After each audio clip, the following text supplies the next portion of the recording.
दोस्तों, अंतर्राष्ट्रीय कूटनीति और भू राजनीति की दृष्टि से भारत को बड़े झटके लग रहे हैं। यूं तो दक्षिण एशिया में भी उसकी स्थिति बहुत कमज़ोर हो गई है, मगर पश्चिम एशिया तो जैसे उसके हाथ से ही निकल गया है। और ये सब हुआ है प्रधानमंत्री मोदी और उनकी सरकार की एक के बाद एक चूक से। पहली चूक तो प्रधानमंत्री मोदी ने इजराइल से हाथ मिलाकर की थी। ऐसा करके उन्होंने भारत का बहुत बड़ा नुकसान कर डाला है। उनके इस एक कदम से पूरे पश्चिम एशिया में भारत की स्थिति कमज़ोर हो गई है और पाकिस्तान को अपने प्रभाव का विस्तार करने का मौका मिल गया है। मगर अब सऊदी अरब और तुर्की के साथ पाकिस्तान ने जो मक्का डिफेंस पैक्ट किया है, उससे तो पूरी भू राजनीति ही बदलती दिख रही है। इस पैक्ट से पाकिस्तान और मजबूत होकर उभरा है। यही नहीं, उसने अपने लिए ऐसी गोलबंदी भी कर ली है कि अब भारत उस पर हमला करने की सोच भी नहीं सकता। सवाल उठता है कि क्या मोदी सरकार की कूटनैतिक एवं रणनीतिक गलतियों की वजह से कश्मीर का मामला और नाजुक हो सकता है? क्या पाकिस्तान अब ज़्यादा चालाकी से कश्मीर कार्ड खेलने की स्थिति में नहीं आ गया है? क्या भारत ने ईरान को हमेशा के लिए खो दिया है? चाबहार बंदरगाह क्या हमारे हाथ से पूरी तरह निकल गया है?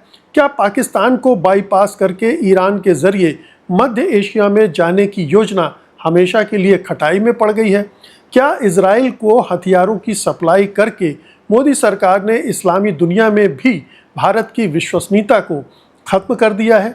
फिर अमेरिका पर भरोसा किया नहीं जा सकता और रूस का भरोसा हमने अगर पूरी तरह से नहीं खोया है तो कम तो कर ही लिया है। ये भी साफ है कि चीन पाकिस्तान के साथ खड़ा है। कूटनीति और भू राजनीति में ये नुकसान भारत को किस तरह से भारी पड़ सकता है? क्या मोदी सरकार के पास कोई रास्ता बचा है जिससे हालात को संभाला जा सकता है, या उसने कभी ठीक न होने वाला डैमेज कर डाला है? जाने माने रक्षा विशेषज्ञ प्रवीण साहनी हमारे साथ हैं, तो आइए उनसे बातचीत करते हैं। प्रवीण जी, बात बोलेगी में आपका स्वागत है। मेरा पहला सवाल आपसे ये है कि वेस्ट एशिया में एक बड़ा एग्रीमेंट हुआ है, डिफेंस पैक्ट हुआ है, जिसे मक्का डिफेंस पैक्ट कह रहे हैं, जिसमें पाकिस्तान, तुर्की, सऊदी अरब शामिल हैं और इसके एक्सपेंड होने की भी काफ़ी संभावनाएं जताई जा रही। इसको अगर हम भारत के नज़रिए से देखना चाहें, बहुत सारे लोग मानते हैं कि एक बड़ा झटका है कि आप मिडिल ईस्ट में, वेस्ट एशिया में आपकी एक हैसियत होती थी। पहले ना आपने इजराइल से हाथ मिलाया, उससे आपको नुकसान हुआ, और अब एक दूसरे तरह का वहाँ सिक्योरिटी आर्किटेक्चर खड़ा हो रहा है, उसमें आप कहीं नहीं।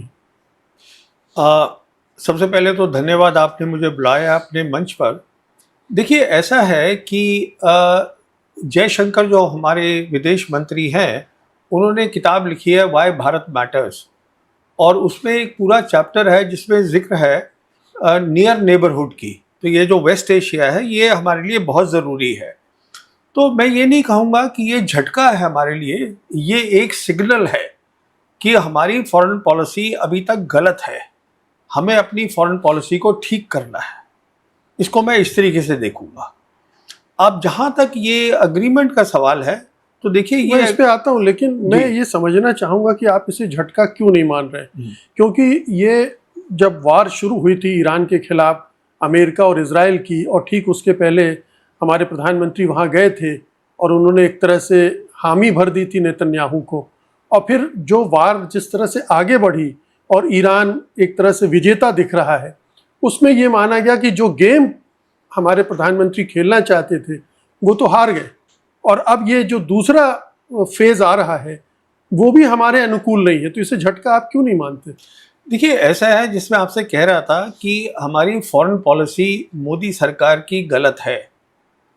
प्राइम मिनिस्टर को 25 फरवरी को 28 फरवरी को जंग शुरू हुई है वेस्ट एशिया में, इजराइल नहीं जाना चाहिए था, क्योंकि इजराइल जाने का मतलब ये हुआ प्राइम मिनिस्टर का कि हम शामिल हो गए इस लड़ाई में एक साइड पर, और वो साइड जो है वो हारी साइड है। और जहाँ तक इस जंग का ताल्लुक है, देखिए, ये जंग जो कि अमेरिका और इजराइल ने करी थी धोखे के साथ ईरान के ऊपर, ये 8 अप्रैल को ही ख़त्म हो गई थी। जब पहला फेज़ हुआ था एयर कैंपेन का अमेरिका की, उसके बाद ख़त्म हो गई थी। अब आप वही बात को दोबारा करते रहिए, नतीजा अलग नहीं आएगा। अच्छा, इससे क्या हासिल हुआ है, एक बहुत बड़ी बात हो गई है।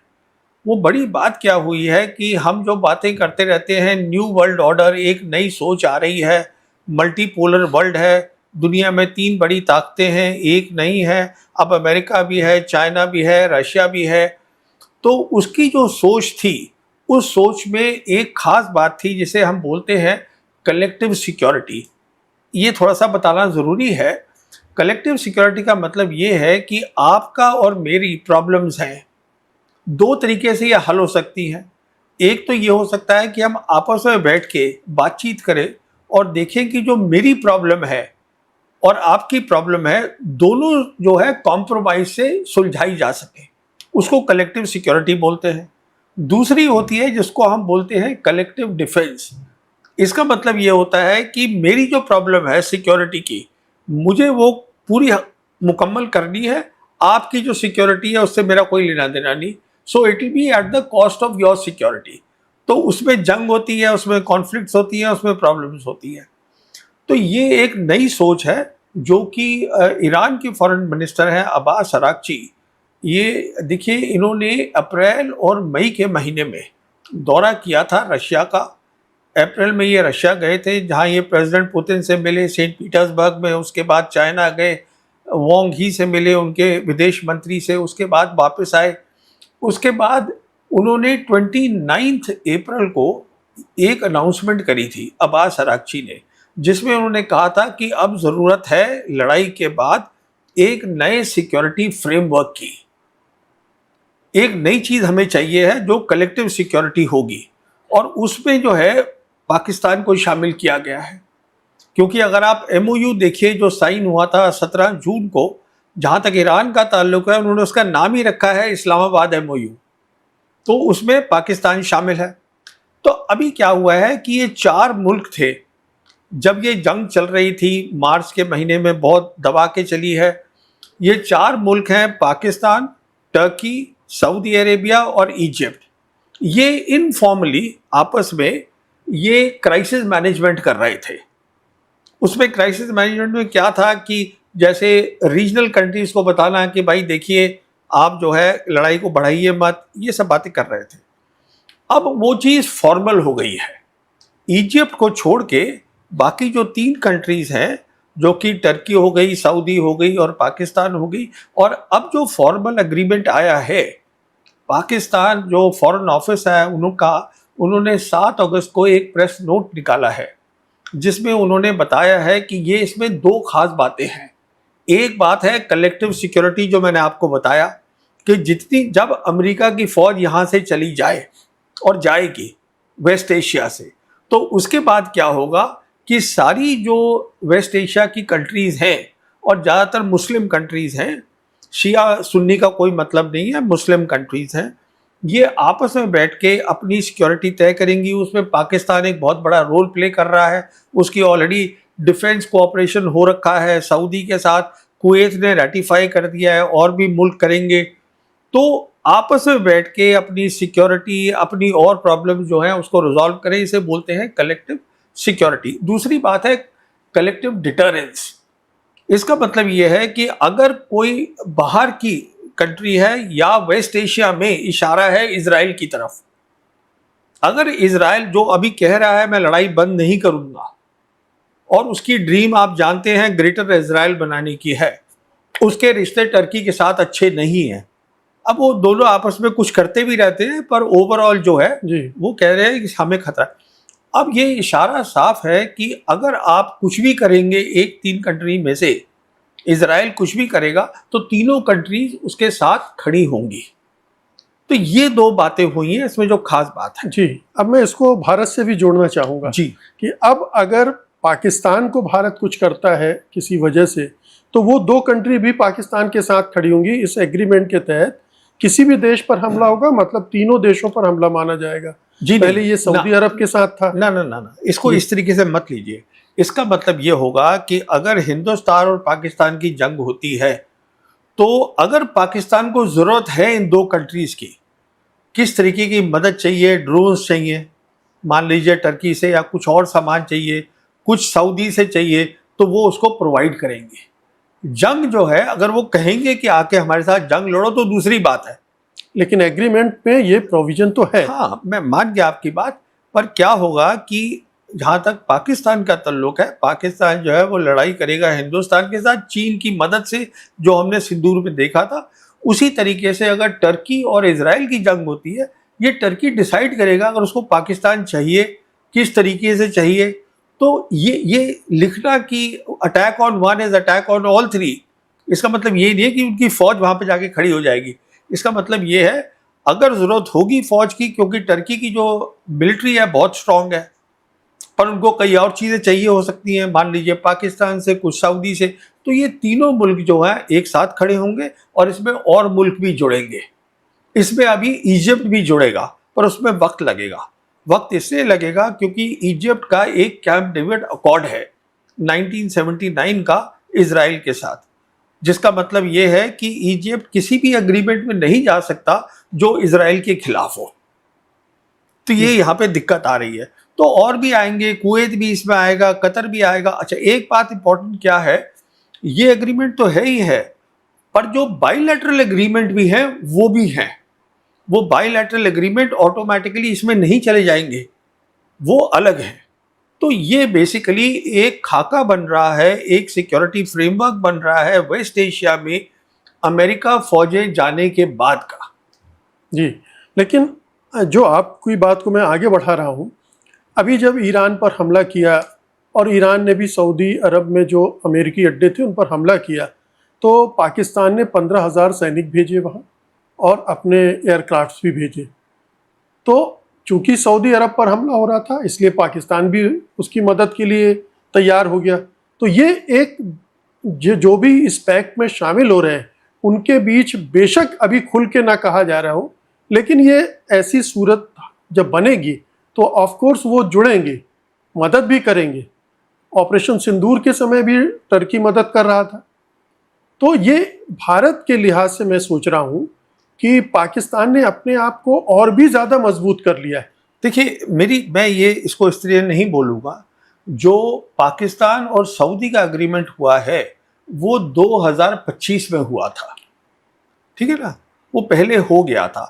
और जहाँ तक अगर आप देखिएगा तो 1970 से जो पाकिस्तानी एयरफोर्स है, पाकिस्तानी मिलिट्री है, वो सऊदीज़ की मदद कर रही है, वहाँ उनकी फौजें जाती हैं। जो चीज़ हो रही थी उसको उन्होंने फॉर्मल कर दिया है। अब इसको मैं थोड़ा सा और समझाना चाहूँगा कि इसका मतलब क्या है। अब कलेक्टिव सिक्योरिटी का मतलब ये है कि जैसे सऊदी और यमनीज की लड़ाई चल रही है, तो सवाल उठ रहा है कि क्या पाकिस्तान की फौज यमनी से लड़ाई करेगी। उसका जवाब है नहीं। उसका क्यों जवाब नहीं है? क्योंकि ये कलेक्टिव सिक्योरिटी है, कलेक्टिव डिफेंस नहीं है। इसका मतलब ये है कि जहाँ तक पाकिस्तानियों का सवाल है, वो ये कोशिश करेंगे कि जो दोनों साइड हैं, यमनीज या हूती जो हम बोलते हैं और सऊदीज हैं, उनसे बातचीत करके कि आप किस तरीके से under the framework of collective security बैठ के बातचीत करिए। आपकी प्रॉब्लम्स 12 साल पुरानी है, अब फिर से शुरू हो गई हैं, तो उसको जो आप तय करिए टेबल पे बैठ के। ये इसका मतलब है। टर्की हमेशा से कश्मीर मामले में पाकिस्तान का साथ देता रहा है। अब कश्मीर का मामला अगर फिर से पाकिस्तान उठाने की कोशिश करता है तो इसे और भी ज़्यादा सपोर्ट मिलेगा इस पैक्ट के होने के बाद। और इसका अगर एक्सपांशन होता है उस एरिया में, जैसा आप बता रहे हैं कि दूसरे देश भी अभी शामिल होंगे। अभी हम ये नहीं कह रहे हैं कि ये इस्लामी नाटो है, लेकिन कल को ये उस तरह का भी शेप ले सकता है। बातचीत तो बहुत अरसे से हो रही है। इसमें आपने दो बातें उठाई हैं। पहली बात तो ये नाटो नहीं है। नाटो का जो कॉन्सेप्ट है वो कलेक्टिव डिफेंस का है, वो अलग है। ये सिक्योरिटी अग्रीमेंट है, डिफेंस एग्रीमेंट है, पहली बात। दूसरी बात ये है, देखिए पाकिस्तान की प्रोफाइल जो है इंटरनेशनल वो बढ़ रही है। धीरे धीरे हम देखेंगे 1-2 साल के अंदर। अभी उन्होंने ऑलरेडी एक डिफेंस कोऑपरेशन एग्रीमेंट कर लिया है सोमालिया के साथ, मतलब वो अफ्रीकन कॉन्टिनेंट में भी पहुंच गए हैं। अफ्रीका में आज जो 54 मुल्क हैं उसमें 20 मुल्क हैं जो कि मुस्लिम मेजॉरिटी मुल्क हैं, तो उनके साथ भी वो करेंगे। तो कहने का मतलब ये है, कश्मीर का जब इशू उठेगा तो पाकिस्तान को बहुत सपोर्ट मिलेगी, और टर्की अकेले से नहीं मिलेगी। और मैं आपको याद दिला दूं, ये बांग्लादेश भी है। अभी किसी भी दिन हमें खबर मिलेगी कि बांग्लादेश के साथ भी पैक्ट हो गया। तीन मुल्क हैं मेजॉरिटी, जिनकी मुस्लिम मेजॉरिटी है साउथ एशिया में, बांग्लादेश, पाकिस्तान, मालदीव्स। आप देखेंगे ये तीनों एक साथ खड़े होंगे। कश्मीर का जो इश्यू है, ये अब पाकिस्तान की बैकिंग बहुत है। रशिया कुछ नहीं बोलेगा, पर चाइना बैक करेगा किसी तरीके से, चाहे यूनाइटेड नेशंस में करे या कहीं करे, वो करेगा। और अमेरिका तो है ही साथ में इसके। देखिए, पाकिस्तान आज इकलौता मुल्क है जो तीनों बड़ी ताकतों के साथ उसके रिश्ते अच्छे हैं, और कोई कंट्री नहीं है। और पूरे वेस्ट एशिया में अपनी पकड़ बना रहा है। नहीं, देखिए, वो पकड़ मैं नहीं बोलूंगा, ये एक नया वर्ल्ड ऑर्डर बनाया जा रहा है। इनिशिएटिव जो है वो ईरान का है, बैकिंग जो है चाइना और रशिया की है, और उसमें बहुत सारा काम जो है वो पाकिस्तान कर रहा है। ऐसे इसको मैं देखूंगा। हाँ, मैं इसको थोड़ा इस तरह से भी देखना चाहता हूँ कि वेस्ट एशिया में हमारे लगभग 90 लाख लोग काम कर रहे हैं, और भी हमारे बहुत सारे इंटरेस्ट हैं। चाबहार तो लगता है कि हाथ से चला ही गया। वो जो कॉरिडोर हम सेंट्रल एशिया के लिए ईरान होकर बनाने से, उसका क्या है भविष्य हमें पता नहीं। तो एक एक करके इंडिया लूज कर रहा है सारा कुछ वेस्ट एशिया में। अब मैं आपको मजेदार बात बताता हूँ। जहां तक छबहार का सवाल है, वो प्रेशर ईरान का नहीं आ रहा है, वो प्रेशर अमेरिका का आ रहा है, जो हम जिसको बोलते हैं हमारे एलाइज हैं। इसलिए मैं बोल रहा हूँ हमारी फॉरेन पॉलिसी ही गलत है। जहां तक हमारे रिश्ते हैं, जो गल्फ खाड़ी के अंदर हमारे मिलियंस ऑफ वर्कर्स काम कर रहे हैं, उन पर कोई असर नहीं पड़ेगा। पाकिस्तान ये नहीं कहेगा सऊदी से या यूएई से कि साहब आप उनको निकाल दीजिए, कुछ असर, क्योंकि ये जो नई थिंकिंग है न्यू वर्ल्ड ऑर्डर की, इसमें एक और बात भी है। एक है कलेक्टिव सिक्योरिटी और दूसरा है सॉवरेन इक्वालिटी। मतलब हर मुल्क छोटा बड़ा बराबर होगा, तय करेगा मेरी फॉरेन पॉलिसी क्या है, मेरी डेवलपमेंट पॉलिसी क्या है। दूसरा उसमें अपना वो नहीं डालेगा, स्पोक नहीं डालेगा। तो हमारी जो प्रॉब्लम है, हमारे अमेरिका कर रहा है प्रॉब्लम। हमारी प्रॉब्लम है आज इजराइल से प्रॉब्लम हो रही है, क्योंकि इजराइल के साथ कोई खड़ा ही नहीं है। इजराइल के साथ जो जेडी वैंस हैं, वाइस प्रेसिडेंट अमेरिका के, उन्होंने खुलेआम कहा है कि इजराइल के साथ सिर्फ अमेरिका खड़ा है। तो फिर नेतन्याहू ने बोला नहीं, मेरे साथ इंडिया भी खड़ा है, जो सच बात है। तो कौन खड़ा होगा ऐसे मुल्क के साथ जो कि वहाँ दे किलिंग चिल्ड्रन, किलिंग वुमेन, वहाँ पर गाजा में मार रहे हैं। 2 मिलियन गाजा है वो एक तरीके से प्रिजन में वहाँ रखे हुए हैं। ह्यूमैनिटेरियन एड नहीं वहाँ पहुँच पा रही है, सीज फायर डिक्लेयर हो रखा है, उसके बावजूद मार रहे हैं। तो ये क्या हो रहा है, ये दुनिया देख रही है। और हम इजराइल को हथियार भी सप्लाई कर रहे हैं। देखिए, मैं इस नतीजे पर पहुंचा हूँ, जो हमारे मोदी सरकार की जो नज़दीकी है इजराइल के साथ, एक तो आइडियोलॉजिकल है, पर उससे ज़्यादा है। उससे ज़्यादा कैसे, क्यों कह रहा हूँ मैं? क्योंकि मेरे ख्याल में कुछ बातें हैं, जैसे अगर आप सोचिएगा वो पेगासस हुआ था केस, तो ये कुछ और भी कुछ बातें हैं। मास सर्विलांस, हाँ, याद आ गया ना आपको? तो कुछ और भी बातें हैं इन दो नेताओं के बारे में जो खुल के ना ही बताएं तो बेहतर है। बता भी दे तो लोगों को पता चले कि आखिरकार हो क्या रहा है। सब लोगों को पता है जी, सबको मालूम है, समझे ना आप? तो कहने का मतलब ये है कि आइडियोलॉजिकली तो है ही हम उनके साथ। देखिए, हमें क्या देखना होता है कि मैं समझता हूँ, जब एक देश की फॉरेन पॉलिसी होती है और देश इतना बड़ा है कि उसके पास 1.5 बिलियन पीपल है, इतने लोग हैं, हाँ, और गरीब लोग बहुत हैं, हमारी फॉरेन पॉलिसी होनी चाहिए कि हम कैसे गरीब लोगों की ज़िंदगी बेहतर करें। उसमें आप आइडियोलॉजी नहीं ला सकते। विदेश नीति में आइडियोलॉजी नहीं होनी चाहिए। जो कंट्रीज थी, जैसे चीन है, कहा जाता था कि ये आइडियोलॉजी करते थे, उन्होंने भी बंद कर दी है, उन्होंने साफ कर दिया है। उन्होंने एक इनिशिएटिव है जिसको बोलते हैं global civilisational initiative and non interference in affairs of any other country. तो कहने का मतलब ये है कि हमें अब ये देखिए, इस सरकार को सोचना है, विदेश नीति को दोबारा से, जो मैं समझता हूँ वो नहीं करेंगे, पर ये उसकी खामियां हैं, शॉर्टकमिंग्स हैं जो दिख रही हैं। अब देख लीजिए आप,